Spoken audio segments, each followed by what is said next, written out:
हम सीधा ही सवाल ये मतलब आपसे पूछ रहे हैं कि क्या आपको लगता है कि इलेक्शन में फ़ायदा लेने के लिए जानबूझकर ये अटैक करवाया गया था? नहीं, अटैक तो नहीं कराया गया था, मैं ऐसा गलत चार्ज नहीं लगा सकता हूँ। अटैक तो ये पाकिस्तान स्पॉन्सर्ड टेररिस्ट का ही किया हुआ था। हमारी तो गलतियाँ थी। हमारी आप समझिए कि हमने जो इंतज़ाम होने चाहिए थे वो सब नहीं किए थे। उन्होंने एयरक्राफ्ट मांगे थे जो आसान मेरे से मांग लेते तो मैं दे देता। उन्होंने होम मिनिस्ट्री से मांगे 4 महीने तक, अकॉर्डिंग टू भास्कर में न्यूज़ है वो, 4 महीने तक वो चिट्ठी पड़ी रही, कोई जवाब नहीं दिया, उनको जहाज़ नहीं दिए। फिर वो सड़क से आए, फिर वो सैनिटाइज नहीं हुआ था रूट। जहाँ वो हुआ है, घटना हुई है, वहाँ 10 किलोमीटर में 10 जगह लिंक रोड आके जुड़ती है। कोई भी मैंड नहीं थी, मैं गया था अगले दिन, कहीं भी कोई जिप्सी नहीं खड़ी थी रोकने के लिए कि भाई अंदर मत आओ। नियम ये है कि जब ये चला जाता है कारवां तब लोग सड़क में घुसते हैं। वहाँ सब फ्रीली घुस रहे थे, फ्रीली वो घुस गया जिसने मारी गाड़ी।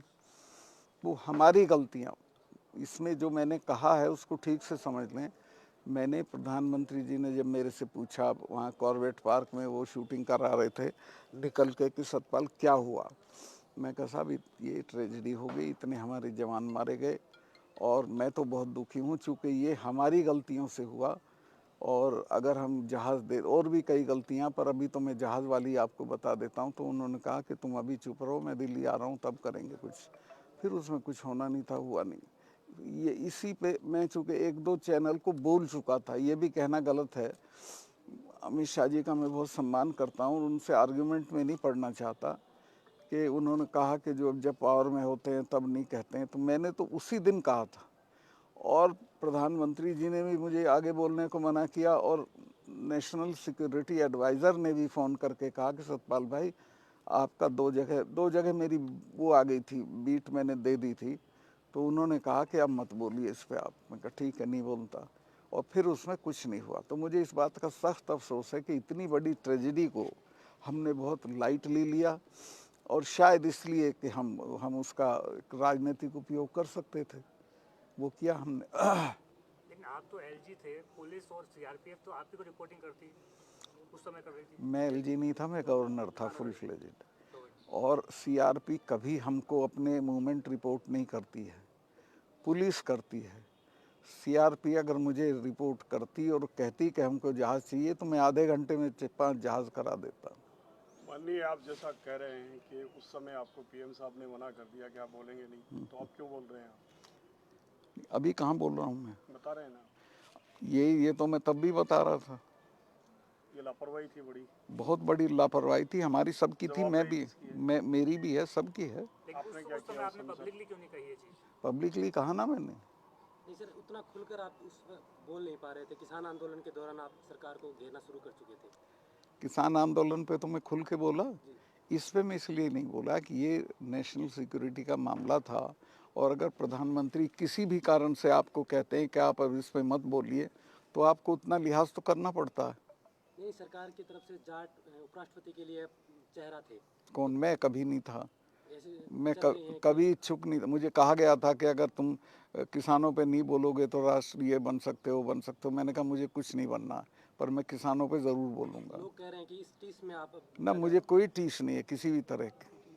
तो सर जवानों की जो ज़िंदगी थी उससे ज़्यादा पीएम का लिहाज जरूरी हो गया। नेचुरली आप जिसके नौकर होते हैं तो उसका लिहाज करते हैं। अब मैं उसमें जवानों की ज़िंदगी तो उस वक्त वापस नहीं आ सकती थी। मुझे ये पता चला कि उसमें जांच हो रही है, मुझे लगा कि इसमें रिस्पॉन्सिबिलिटी फिक्स होगी, जो कभी नहीं हुई। सर आर्टिकल 370 को हटा, उसके बाद में ये दिखाया जा रहा है, बताया जा रहा है कि वहाँ पर अब अमन चैन है। वास्तव में जो दिखाया जा रहा है वो है रियल में या और कुछ है? वो मेरा बोलना ठीक नहीं रहेगा कश्मीर पे, पर मैं जब था तो मुझे पूरे टर्म में एक गोली नहीं चलानी पड़ी। इन 3 चीफ मिनिस्टर्स को मैंने गिरफ्तार किया, कुत्ता भी नहीं भौंका, कोई शोर शराबा कुछ नहीं हुआ। तब बिल्कुल अमन चैन था और टेररिस्ट भी श्रीनगर में आते हुए डरते थे। अब तो श्रीनगर में आके सीआरपी पे हमला करते हैं। अभी सीबीआई का सम्मान आपके पास आया है जी दोबारा, जी ये इंटरव्यू देने के बाद आया है। जी जी। तो क्या ये इंटरव्यू की देने के इंटरव्यू? नहीं, इसमें ऐसा कुछ नहीं है, चूँकि सीबीआई का समन कोई मुझे नहीं आया है कि भाई मैं किसी चीज़ में इन्वॉल्व हूँ। मैंने किसी मामले को खोला था कि इसमें कुछ गड़बड़ थी, तो उसकी जांच हो रही है। उसमें मेरे से कुछ जानकारी लेने के लिए मुझे कहा गया है कि आप अवेलेबल होगे क्या, और वो मेरे ही घर पे आ रहे हैं, मुझे कहीं बुलाया नहीं है। तो अभी आपसे कुछ लोग, संगठन के लोग मिलने आ रहे थे दिल्ली में, उनको भी गिरफ्तार किया गया था, फिर आप थाने में गए थे, वो क्या? वो तो असल में ये जो हमारे यहाँ खाप सिस्टम है, पता नहीं आपके यहाँ है, तो आपके यहाँ भी यहाँ नहीं है। मील खाप तो है, कोई रेयर मानो, बाकी खाप खाप नहीं, हरियाणा और यूपी में ही है। खाप है हमारे यहाँ। तो हरियाणा की खापों ने ये कहा था कि एक दिन हम आके आपको we'll come to express our solidarity with you. आप किसानों के लिए लड़े थे, अब आप लड़ रहे हैं तो हम आपको सहायता करने के लिए आ रहे हैं। तो मैंने उनको कहा कि फलां तारीख में आ जाइए। मेरे घर पे इतनी जगह नहीं थी, वो लोग हो रहे थे करीब 70 खापों के लोग थे, 300-400 के करीब। तो मैंने उनको वो सामने एक एरिया है, उसका सेक्टर 12 है, इसका आर के पुरम का, वहाँ उनके खाने का इंतज़ाम कराया, शामियाना लगवाने लगे। तो मैं घर पे तैयारी हो रहा था, तब मुझे खबर आई कि पुलिस पहुंच गई है वहाँ, और पुलिस कह रही है कि यहाँ आप ये नहीं कर सकते। मैं गया तो पुलिस के बड़े अफसर भी थे, डीसीपी, एसीपी, उन्होंने कहा सब हमें हुक्म है आपका, ये हम यहाँ नहीं होने देंगे। मैं कहा भाई क्यों नहीं होने दोगे, खाना ही तो बना रहे हैं, खाना तो कहीं भी बना के नहीं, ये डीडीए का पार्क है, आपने इजाज़त नहीं ली, और इजाज़त में लेता तो वो देते नहीं। तो मैंने कहा भाई तुम फजीता करना चाहते हो तो करो, चलो मैं चलता हूँ, थाने में ही बनेगा अब हमारा खाना। तो हम सब वॉक करके थाने में चले गए, फिर वहीं खाना बना, वहीं खाया। फिर उन्होंने माफ़ी मांगी, फिर उन्होंने ये भी दिया प्रेस को कि हमने कभी उनको वो नहीं किया, डिटेन नहीं किया। सर पुलवामा को लेकर अभी सरकार से आपकी कोई मांग है क्या? ना, मेरी कोई मांग नहीं। मैंने तो एक जो बड़ा इंटरव्यू था, कोई अकेले पुलवामा पे नहीं किया था मैंने, वो 1 घंटा कुछ मिनट का इंटरव्यू था, उसमें एक साधारण तौर पे जिक्र कर दिया था कि ऐसा हुआ था। सरकार जाने, अपना काम, उनकी ड्यूटी है वो। सर आप जनता दल में रहे, समाजवादी पार्टी में रहे, बीजेपी में रहे, आगे क्या इरादा है आपका? अब मैं किसी पार्टी में नहीं जाऊंगा, ना मैं कोई चुनाव लड़ूंगा। सर पीएम मोदी के खिलाफ विपक्ष में प्राण फूंकने का काम कर रहे हैं आप? नहीं, मैं तो नहीं फूंक रहा प्राण, तो विपक्ष खुद चाहेगा तो फूंक जाएंगे। विपक्ष को सिर्फ इतना करना है कि एक उम्मीदवार के मुकाबले एक उम्मीदवार खड़ा कर दो, Modi ji will be nowhere, उसी में हार जाएंगे। लेकिन क्या ये संभव है? संभव है, ये तो मुझे लगता है हुआ पड़ा है। कौन है चेहरा? जी, चेहरा नहीं होता इसमें। चेहरा तो देखो 77 में भी नहीं था, 67 में भी नहीं था। जब जनता तय करती है हटाने का तो हटा देती, बाद में हो जाएगा जो जिसको वो करेंगे लोग। सर, नेशनल इश्यूज की बात हो रही है जी। वर्तमान में। बहुत सारे लोग पहले भी जाते थे, अब भी जा रहे हैं, थाईलैंड जा रहे हैं। इंडिया का थाईलैंड के साथ रिश्ता जगजाहिर किया जा रहा है। इस मुद्दे को लेकर किस तरह का नज़रिया आप रखते हैं, क्या कुछ कहना चाहेंगे? थाईलैंड वाली बात मुझे मालूम नहीं है क्या है एग्जैक्टली।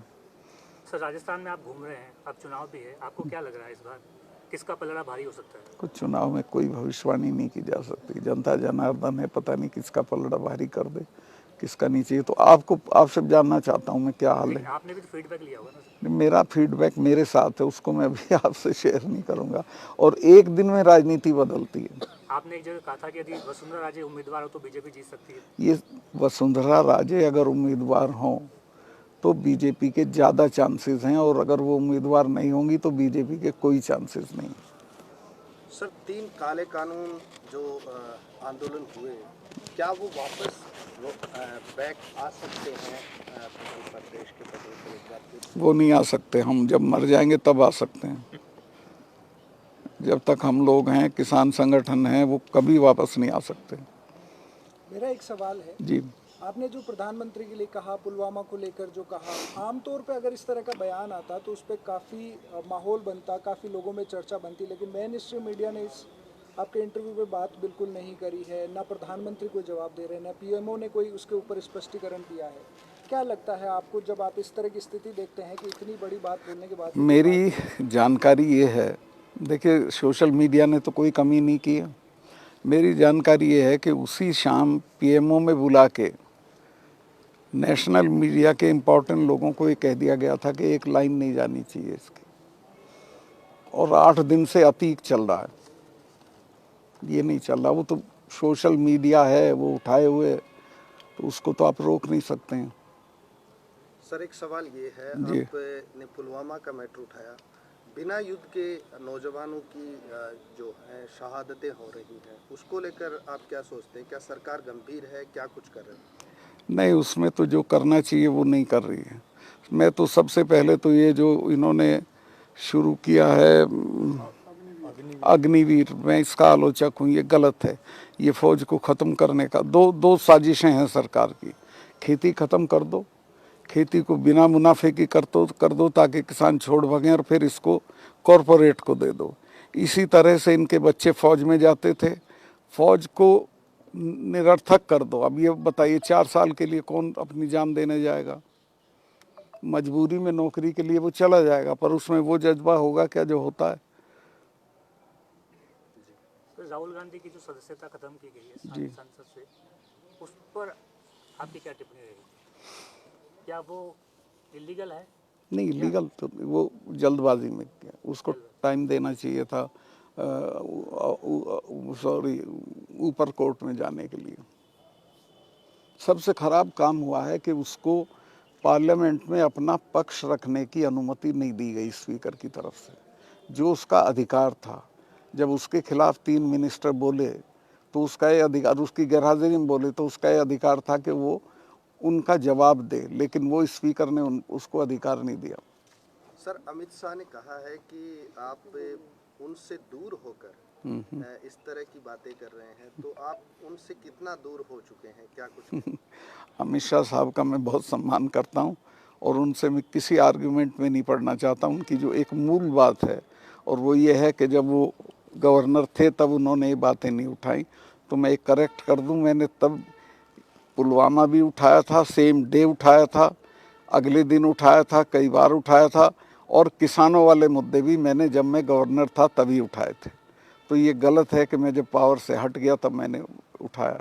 एक तरफ मोदी सरकार बेटी बचाओ बेटी पढ़ाओ अभियान चला रही है, नारा दे रही है, लेकिन जंतर मंतर पर खिलाड़ी धरने पे बैठे हैं। बहुत शर्मनाक बात है, और मैं यहाँ से जाते ही उनसे मिलने जाऊँगा, बच्चियों से।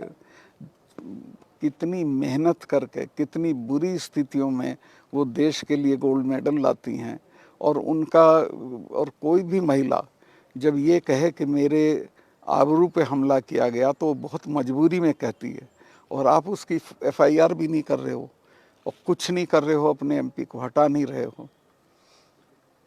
सर राज्यपाल रहते हुए आपके कई बार ऐसे बयान है जो ताल्लुक नहीं रखते थे सेंट्रल गवर्नमेंट से, जी। उसके बाद भी कभी इस तरह का कोई दबाव नहीं बनाया गया कि आप इस्तीफा दे दीजिए या आपको हम हटा देंगे? मैं तो जब प्रधानमंत्री से मिलने जाता था, इस्तीफा जेब में रख के जाता था। अगर मेरे से एक बार भी मांगते, चूँकि मैं इस बात का आभारी हूँ कि उन्होंने ही मुझे बनाया, और ख़ास तौर से अमित शाह जी का इस्तीफा। लेकिन मुझे एक आध लोगों ने सलाह दी कि तुम बेवकूफ़ी मत करना, बिना मांगे मत देना, मांगें तो देना।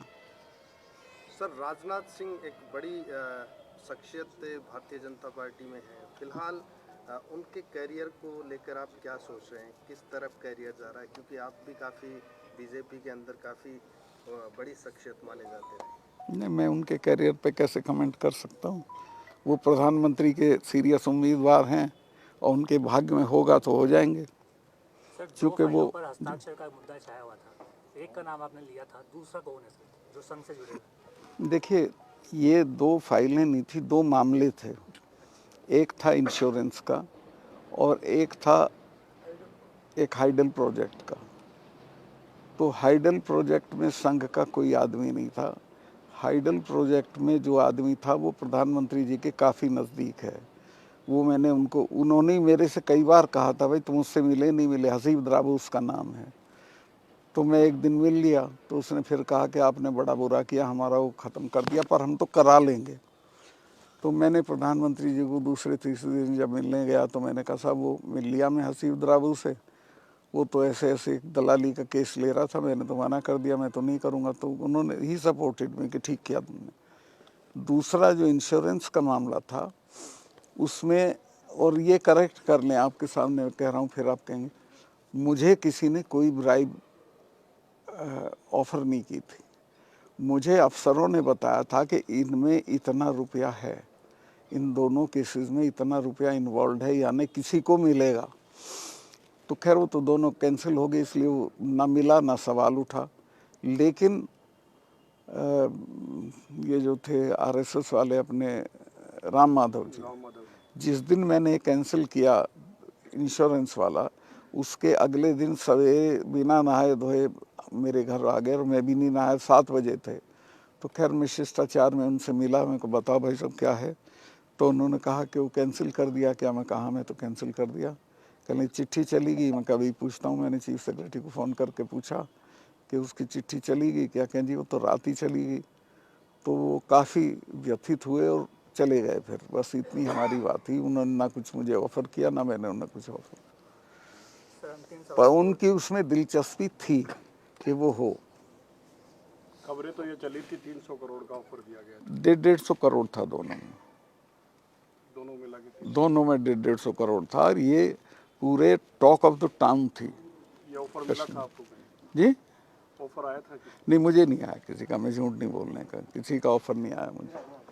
जैसे किसान आंदोलन में राकेश टिकैत की संपत्ति को लेकर मीडिया में कई बार डिबेट चली थी, उनके परिवार की संपत्ति को लेकर। ऐसे ही ये बयान देते ही आपके बेटे को लेकर ऐसे कई डिबेटें चल रही हैं कि उनके पास इतना पैसा है, आपके पास इतना मेरे बेटे के पास वो बेचारा तो कमा के, वो डिज़ाइनर है, काम करता है और खाता है, उसको क्यों लाते हो उसमें।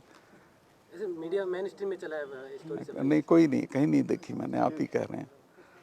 सर अगले साल लोकसभा चुनाव है, क्या देख रहे हैं बीजेपी का भविष्य कैसा लग रहा है आपको? मैं तो विश करता हूँ उनको ठीक रहे, पर कुछ राजनीति का और चुनाव का कोई पता नहीं होता क्या होगा। जो मौजूदा परिस्थितियाँ हैं उसमें क्या लग रहा है आपको? मौजूदा परिस्थितियाँ उनके लिए कठिन है, उनको कुछ चीज़ों को करना पड़ेगा। एक तो अडानी वाला मामला जो है, उससे प्रधानमंत्री को हाथ धोने पड़ेंगे। अभी तक उन्होंने जवाब नहीं दिया है। पार्लियामेंट में भी वो बोले तो अडानी पे नहीं बोले हैं। उसको अगर नहीं करेंगे तो नुकसान हो जाएगा। और ये पुलवामा पे भी उनको स्पष्टीकरण देना चाहिए, और एक्शन, अगर कोई जांच हुई है तो एक्शन लेना चाहिए। अभी आखिरी सवाल सर, आप अपनी सुरक्षा को लेकर भी कई बार बता चुके हैं कि आपकी सुरक्षा को लेकर। मेरी सुरक्षा, कश्मीर की जो कमेटी होती है, उन्होंने लिखा था कि इनको यहाँ खतरा है पाकिस्तान के एलिमेंट से भी, लोकल से भी, और इनको Z+ सिक्योरिटी होनी चाहिए। लेकिन मेरे पास अब सिर्फ एक वो है PSO, दैट्स ऑल। पर मैं उसकी शिकायत नहीं करता, वो समझेंगे बड़ा मैं डर गया। मरना तो इंदिरा गांधी तो सारी सिक्योरिटी के बीच में मर गई थी, कि मरना होगा मर जाएंगे। सर जातिगत जनगणना के बारे में? जातिगत जनगणना जरूर होनी चाहिए। होनी चाहिए। सर एक सवाल मेरा भी, आप ये जो इंटरव्यू दे रहे थे इसमें आपने कहा था कि मेरी जाति और मेरी कौम के लोग अगर बीजेपी ने मुझे मरवा दिया तो वो सभाएं नहीं करने देंगे, इसके बारे में क्या कहें? मुझे अपनी कौम पे फख्र है कि वो अगर मेरे साथ जाति होगी तो वो ज़रूर रिएक्ट करेंगे। क्या किसान आंदोलन जैसा मूवमेंट दोबारा बीजेपी के सामने आ सकता है? ऐसा कोई बड़ा मूवमेंट जो लंबा मूवमेंट चला था और सरकार बैकफुट पे आई थी, आ जाएगा तो बहुत अच्छा रहेगा। ऐसा कुछ हो रहा है देश में? ना, मुझे अभी नहीं लगता, लेकिन होगा तो मैं उसका समर्थन करूंगा, साथ रहूंगा। ठीक है सर, धन्यवाद। को लेकर जो कमेटी बनी थी वो आज तक नहीं बनी सर, प्रधानमंत्री जी ने कहा। वो जो कमेटी बनी थी, उसका अध्यक्ष वो आदमी था जिसने काले कानून ड्राफ्ट किए थे। तो इसी वजह से किसान संगठन उसमें गए ही नहीं, और उस कमेटी ने मुझे लगता अभी तक कुछ नहीं किया, लंच भी नहीं किया किसी दिन, कोई एक्टिविटी उसकी नहीं आई है। इसके माने सरकार की नीयत MSP पे ठीक नहीं है, और अगर MSP का उन्होंने वादा पूरा नहीं किया तो उनको कठिनाई होगी। जी सर, आपको कुछ कहना?